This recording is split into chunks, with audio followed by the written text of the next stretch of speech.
All cells vary in shape, size, and activity they perform. In fact, the shape and size of the cell is related to their specific function they perform. जैसे मैंने आपको बोला कि जैसा एक cell का काम होता है वैसी उसकी शेप होती है, वैसा उसका। अस्सलाम वालेकुम, hello and welcome back dear students. Dear ninth class students, welcome to the first lecture of your science, and in this particular science we'll be dealing first with your biology portion. ठीक है? So biology portion में आपका जो पहला chapter है that is the fundamental unit of life. I hope dear students कि आप लोगों ने 8th क्लास में थोड़ा कुछ सेल के बारे में पढ़ा होगा एंड आई होप कि आप लोगों ने उसे समझा भी होगा. So in this particular video we are going to study about the 5th chapter and this is very much important and the conceptual chapter that will build your concepts. ठीक है, तो आगे जाके ये वाला चैप्टर आपके लिए बहुत ही हेल्प करेगा. Dear students, a general reminder here, if you are new to the channel, please subscribe the channel and press the bell icon as well. So let us start with your first part. And when we think about the cell, ये cell क्या होती है? सबसे पहले I will give you the example कि अगर हम एक मकान को देखेंगे that is made up of BRICS. ठीक है, एक मकान है जो ब्रिक्स का बना हुआ होता है. इसी तरीके से अगर हम एक इंसान को देखेंगे, ये बना होता है सेल्स का. ठीक है, सो एक डेफिनेशन जो हम कहते हैं कि व्हाट इज सेल और define cell, we called cell is the structural and functional unit of life. We called it is the structural and functional unit of life, or the cell is the fundamental unit of life. ठीक है, both have the same meaning. So हम ये क्यों कहते हैं? Because ये जो cell होती है इसमें प्रॉपर्टीज ये होती है कि a cell is capable of independent existence. अगर एक ही सेल होगी, for example we have unicellular organisms, उनके पास एक ही सेल होती है और वो इंडिपेंडेंट एग्जिस्ट करते हैं. ठीक है, उन्हें और किसी भी सेल की ज़रूरत नहीं पड़ती है ज़िंदा रहने के लिए. फॉर एग्जाम्पल अगर हम देखेंगे एक ऑर्गेनिज्म के लिए क्या ज़रूरी है? न्यूट्रिशन ज़रूरी है, रेस्पिरेशन ज़रूरी है, एक्सक्रीशन ज़रूरी है, ट्रांसपोर्टेशन ज़रूरी है, एंड रिप्रोडक्शन ज़रूरी है. दीज टर्म्स ये आपको आगे जाके पढ़ने हैं, लेकिन यहाँ पर मैं ये आपको बताऊँगा कि एक यूनिसेलुलर ऑर्गेनिज्म ये वाले प्रोसेसेस करता है. ठीक है, एक ही सेल होती है and this cell shows these processes independently. इसे किसी और सेल की ज़रूरत नहीं पड़ती है, तो हम इसे यूनिसेलुलर ऑर्गेनिजम्स कहते हैं जिनके पास यूनिसेलुलर सेल्स होती है. ठीक है, now we have another term that is the multicellular, जिसमें बहुत सारी सेल्स होगी, एक दो से ज़्यादा. ठीक है, सो अब अगर हम इसकी डेफिनेशन देखेंगे, what is the cell, we called a cell is the fundamental and the structural unit of life, and all living beings are composed of the basic unit of life that is cell. ठीक है, इस unit को आपको ज़्यादा deeply नहीं पढ़ना है, बल्कि आपको एक कॉन्सेप्ट बिल्ड करना है जो आपके आगे जाके जो क्लासेस हैं उनके लिए आप एक फाउंडेशन बिल्ड कर सको. अगर हम इसके डिस्कवरी की बात करेंगे, डिस्कवरी इसको किसने डिस्कवर किया था? सेल को. जो सबसे पहले आप इम्पोर्टेंट बात याद रखोगे, अगर हम डेड सेल की बात करेंगे तो we have a scientist called is the Robert Hooke. Robert Hooke ने क्या किया? उसने सेल को डिस्कवर किया. ठीक है, फ्रॉम द कॉर्क स्लाइस. बॉर्क के नीचे जो कॉर्क होती है उसको उसने ऑब्जर्व किया एंड उसने क्या देखा? उसने वहाँ पर हनी कॉम्ब लाइक स्ट्रक्चर्स देखे. And he called them as cellula और सेल्स। ठीक है, समझ में आई आपको बात। देन एक और बात आपको याद रखनी है कि ये जो सेल है ये डिराइव की गई है लैटिन वर्ड से जिसका नाम है सेलुला। दिस इज इम्पॉर्टेंट, ये आपको याद रखना है कि ये जो सेल है इसको डिस्कवर किया गया था from the Latin word called is cellula, जिसका क्या मतलब है, which means the little compartments. एक बार फिर से अगर हम देखेंगे कि रॉबर्ट हुक ने क्या किया था, Robert Hooke discovered the cell. ठीक है, रॉबर्ट हुक ने सेल को डिस्कवर किया।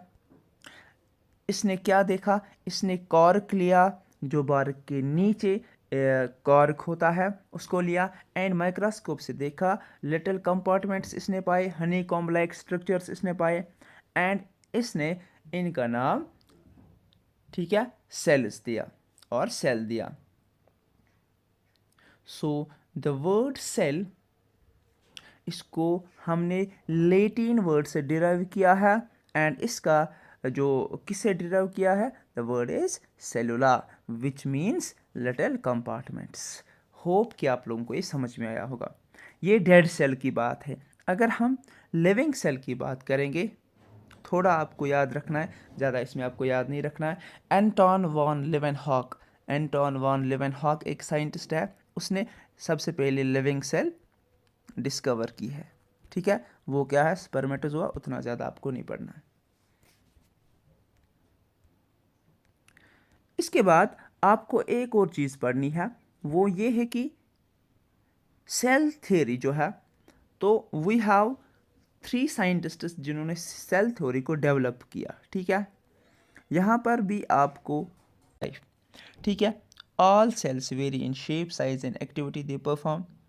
In fact, the shape and size of the cell is related to their specific function they perform. जैसे मैंने आपको बोला कि जैसा एक सेल का काम होता है वैसी उसकी।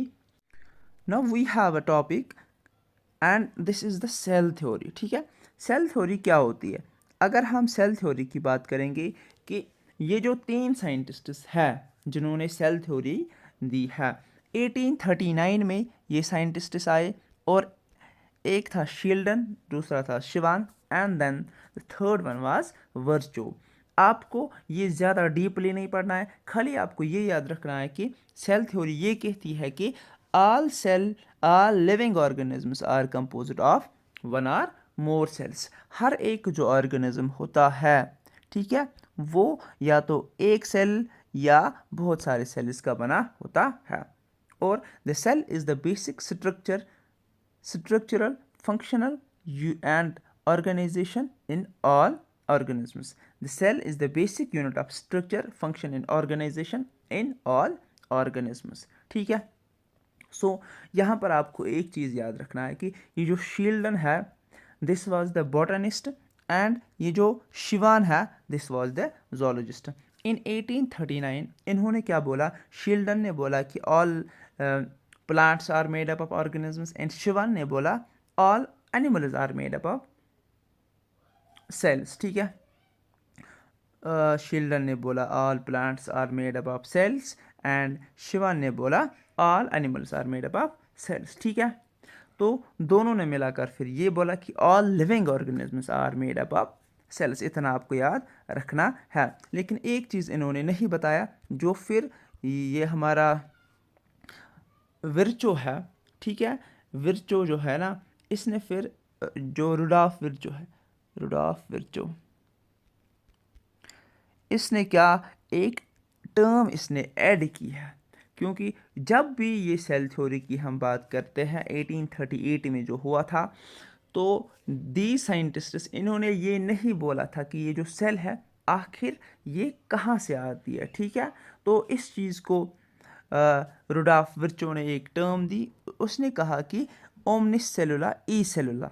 थोड़ा बहुत आप अपने दिमाग को जोर देना है यहाँ पर, ओमनिस सेलुला ई सेलुला। ठीक है। ओमनी सेलुलर ए सेलुलर का मतलब ये है कि ये जो सेल होती है, all cells come from pre existing cells, ये एक पॉइंट रुडॉल्फ विर्चो ने ऐड किया था. So we have 3 points in broadly in the cell theory, that is all living organisms are composed of one or more cells. The cell is the basic unit of structure, function and organization in all organisms. इसका ये मतलब है कि अगर एक organism का structure है वो भी सेल देता है. अगर एक ऑर्गेनिज्म फंक्शन करता है वो बहुत सारे सेल्स मिले होते हैं, देन टिश्यू बनता है एंड देन ऑर्गन बनता है, देन ऑर्गन सिस्टम बनता है और ऑर्गन सिस्टम ही फिर काम करता है and then organization in all organisms. एक ऑर्गेनाइजेशन की तरह ये काम करते हैं. ठीक है. Then all cells come from pre existing living cells. ये किसने दिया था? रुडॉल्फ विर्चो ने दिया था. एक और चीज़ यहाँ पर हम डिस्कस करेंगे, क्या ये जो सेल्स होती है इनकी जो शेप होती है सेम होती है, साइज सेम होता है, नंबर सेम होता है ना? It varies. ठीक है. It varies because of the functions, it varies because of the size of the organism. ठीक है.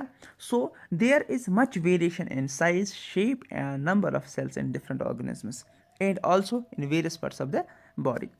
So we have different kinds of cells in our body. Like मैं आपको यहाँ पर एक डायग्राम दिखाऊंगा. ये जो है ना, this is the blood cell, RBC, जो आपकी खून में होती है और इनका जो शेप है सर्कुलर है. Then we have smooth muscles. देखो इनकी शेप क्या है. Then we have here the nerve cell, we have here the nerve cell. इसकी शेप अलग होती है. ओवम सर्कुलर होता है, इसकी शेप अलग होती है. स्पर्म ऐसे होता है, इसका शेप अलग होता है. So we have different kinds of shapes in the different cells. ठीक है. Now we have in text questions page number 59. याद रहे डियर स्टूडेंट्स कि हम यहाँ पर कॉन्सेप्ट बिल्ड करने की कोशिश कर रहे हैं, हम ज़्यादा डीप नहीं पढ़ रहे. ठीक है. खाली हम समझने की कोशिश कर रहे हैं कि सेल क्या है, सेल थ्योरी क्या थी. ठीक है. हमने बोला cell is the structural and the functional unit of life. Then cell theory मैंने आपको बोला था 1838 1839 में 2 साइंटिस्ट्स आए. ठीक है. Schleiden and Schwann. उन्होंने बताया कि all living organisms are made up of cells and उन्होंने ये नहीं बोला था कि ये जो सेल्स है कहाँ से आती है. फिर we have the Rudolf Virchow. उसने बोला कि ये जो सेल है they come from pre existing cells और उसने एक टर्म दी ओमनी सेलुलर ई सेलुलर. इतना ही हमने पढ़ा नटशेल में. सो अब हम क्वेश्चन नंबर फर्स्ट करेंगे, who discovered cell and how. ठीक है. तो सेल किसने डिस्कवर किया था? रॉबर्ट हुक ने इन 1665. ये एक इंग्लिश बॉटनिस्ट था. He used a primitive microscope to observe cells in a cork slice. ये इसका आंसर है, जैसे मैंने आपको बोला था.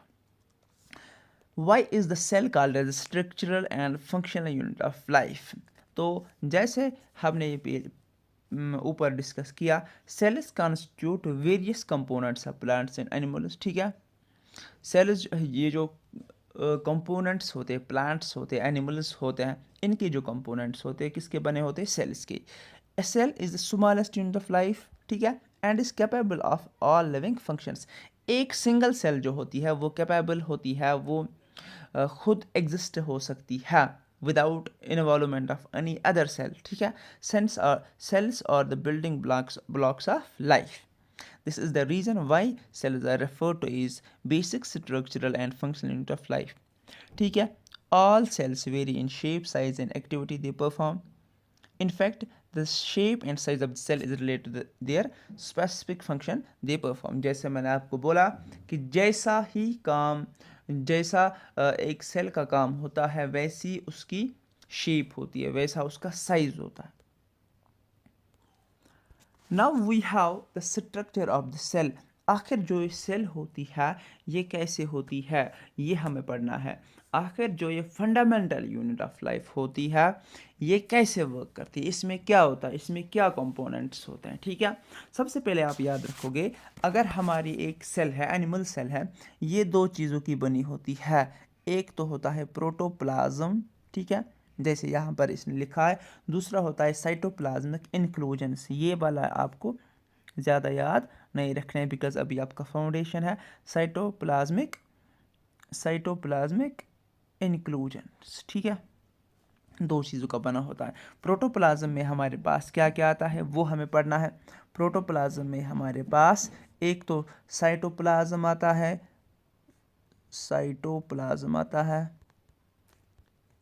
एंड देन न्यूक्लियस आता है।